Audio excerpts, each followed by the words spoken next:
Welcome back, sleepers, to another week of Dune Awakening's deep desert changes after the Coriolis storm has blown through and changed our fortunes forever.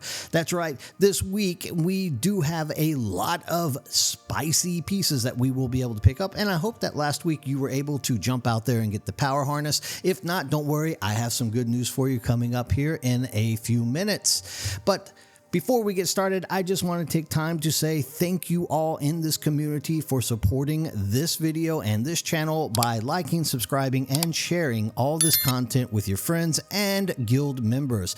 You guys are the driving force, and this journey that we are taking is due to you. You are the drivers, and I would be nowhere without you. So I just want to say how much I deeply appreciate each and every one of you taking time to comment and trying to support this channel every single week. Now, moving on to the blueprint section. Basically, this week we have quite a large load of things, and we're going to see things that are spread out quite vastly in the game. Starting off, we have the whole entire Bulwark armor set, which can be picked up at the G3 Imperial testing station. Now, keeping this in mind, the boots, the gloves, and the leggings are all dropping at 48% chance, as the Bulwark chest and helmet are dropping at a 68% chance. So getting out there to the G3 Imperial testing station might be a great idea for you. This is a tier 6 heavy armor set designed for high-level defensive gameplay, particularly against ranged threats. So each piece of the Bulwark set provides kind of significant protection, but also comes with a big drawback. So, for example, one has the highest armor values in the game. That's the chest piece sitting at 525, and the individual pieces such as the helmet, the boots, the chest also offer high percentage of damage reduction against light and heavy dart projectiles. However, these come with that drawback of the fact that the stamina cost is increased by 9%, and the most notable drawback of the Bulwark set is that each individual piece has a negative damage mitigation against blades. For example, the chest piece has a negative 12% blade mitigation, so if you are not one of these sharpshooters that get your guns going and blazing before the swords get to you, you might not be happy with the outcome when someone comes a-slashing. Next up, we have in the F7 large shipwreck, the Penetrator. This is one of two scatter gun combinations that you can get out here in the deep desert this week. The Penetrator is known for its powerful shield piercing bleeding effects. Of course, this is a drill dart gun, so it's going to be drilling through those shields and hitting stuff that is not dodging them in time. It is probably one of the more sought after PvP and PvE combat weapons. So if you have time, jump out there and get it, because once the darts penetrate the shields, they're going to continue to drill, cause significant bleeding damage over time. And this dot damage is the effect of a major chunk of weapon appeal. Next, in the G6 Imperial testing station, we have the Perforator, and this is distinguished by its ability to cause massive burst damage and powerful bleeding effects.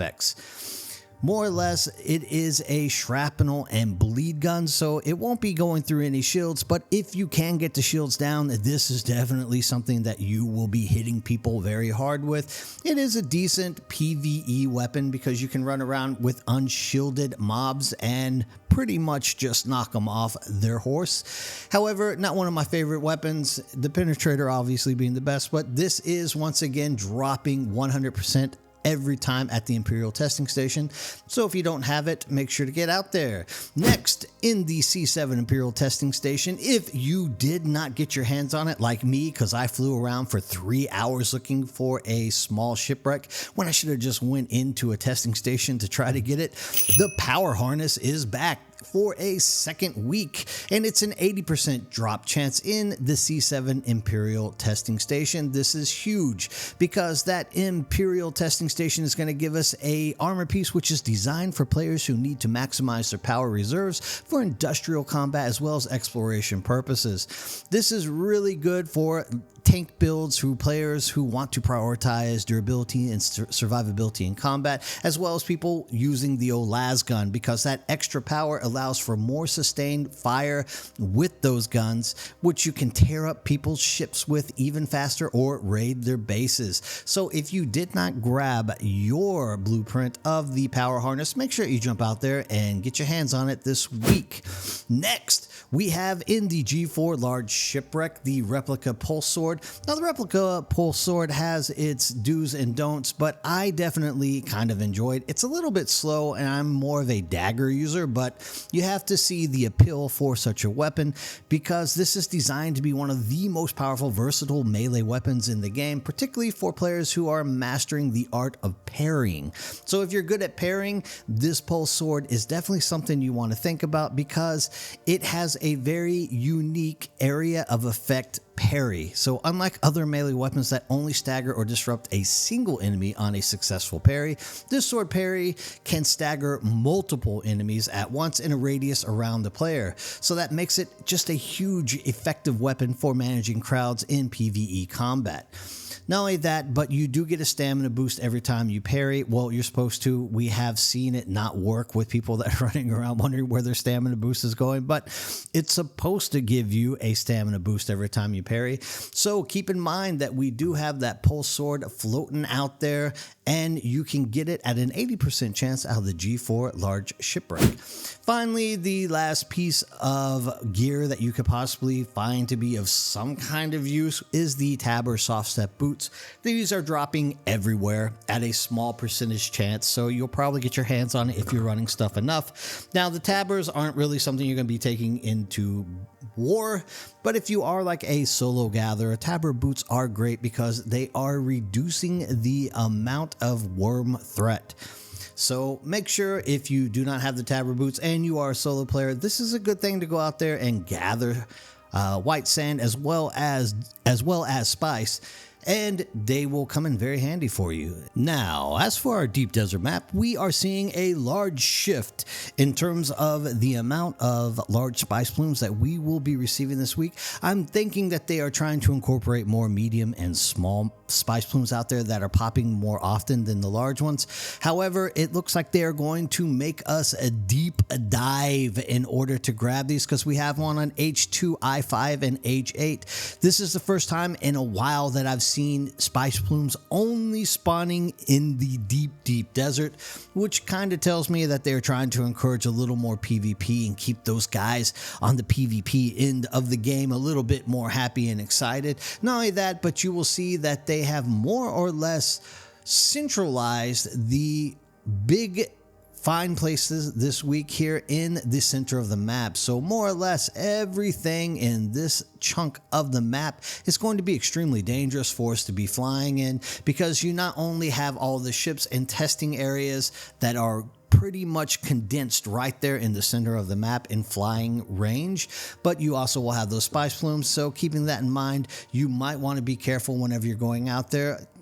Another interesting fact is that they are more or less leaving void these outside I or 9 and 1 lanes with next to nothing on them, more or less. There will be some stravinium and titanium out there, so if you are looking to amp up your in-game materials, I would say that these things are going to be a very hot spot. As for base locations, E2 as well as E6 and E8 are the only real regions this week that have islands that are sitting right there on the borderline. So outside of that, you're going to have to fly like an extra 130 seconds or so if you want to, because they have cut down the amount of islands that we're seeing in the E, and it seems like they have shifted them down into the D lane this week for us. So be the first ones out there for that E2, E6, or E8 if you want to be right next to the border, and it will be a very hot spot this week if you are very interested in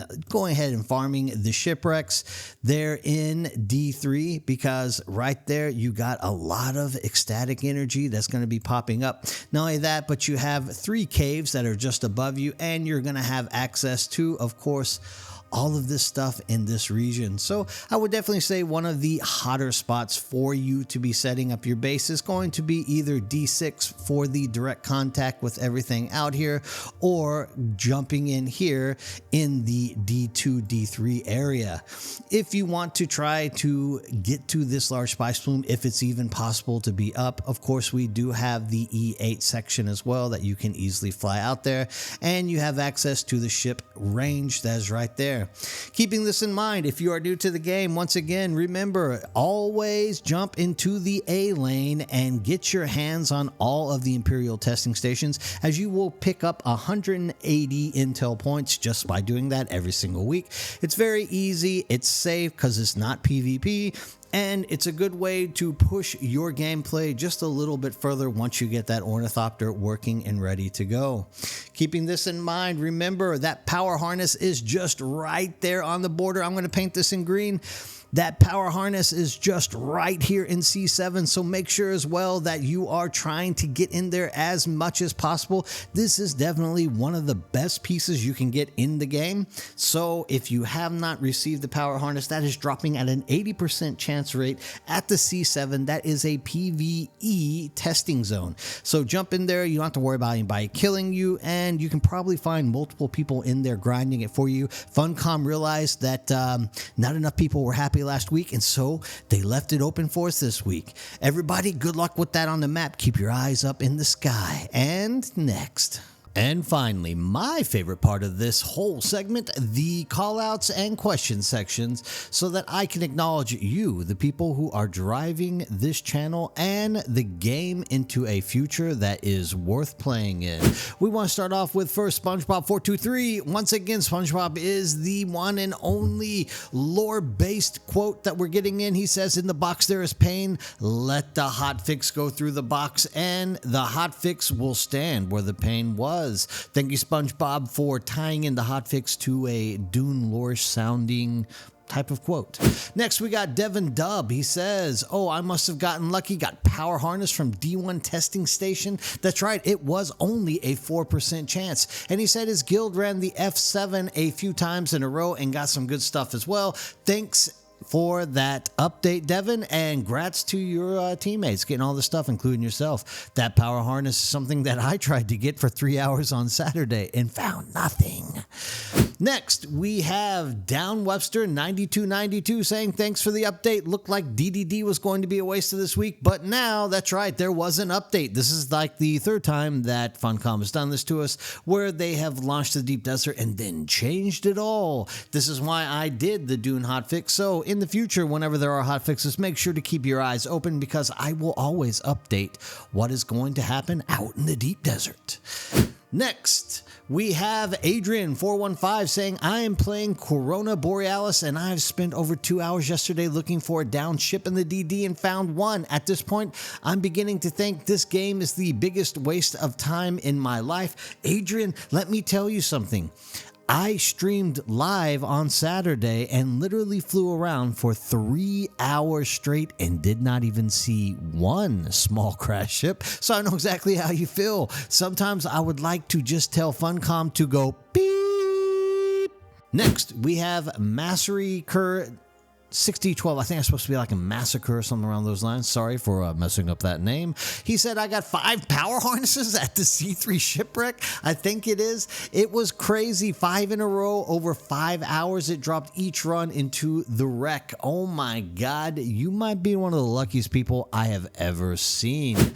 We now have Eddie King 6723. Thank you for this video. No, Eddie, thank you for commenting and taking time to watch the video. Remember, you are the force that is driving this community into its future.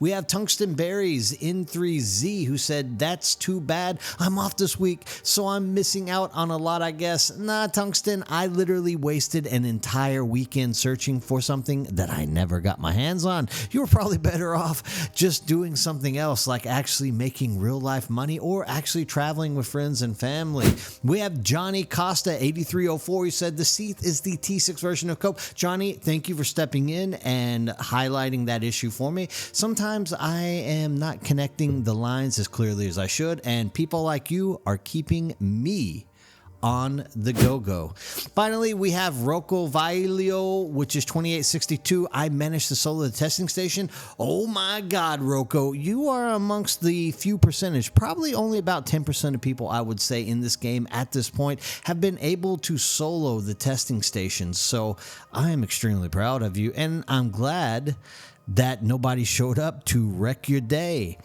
That's all for today, guys. Thank you all for stopping in and taking time. Remember to like and subscribe and share that content with all the people around you so that we can keep this channel growing. And as always, I see all of you. You guys are the driving force that keep this channel going, and I deeply appreciate you taking the time to leave comments as well as ask questions and play inside of the game. Keep your heads up, eyes up, and be safe out in the deep desert, everybody. Thank you very much, and have a great day.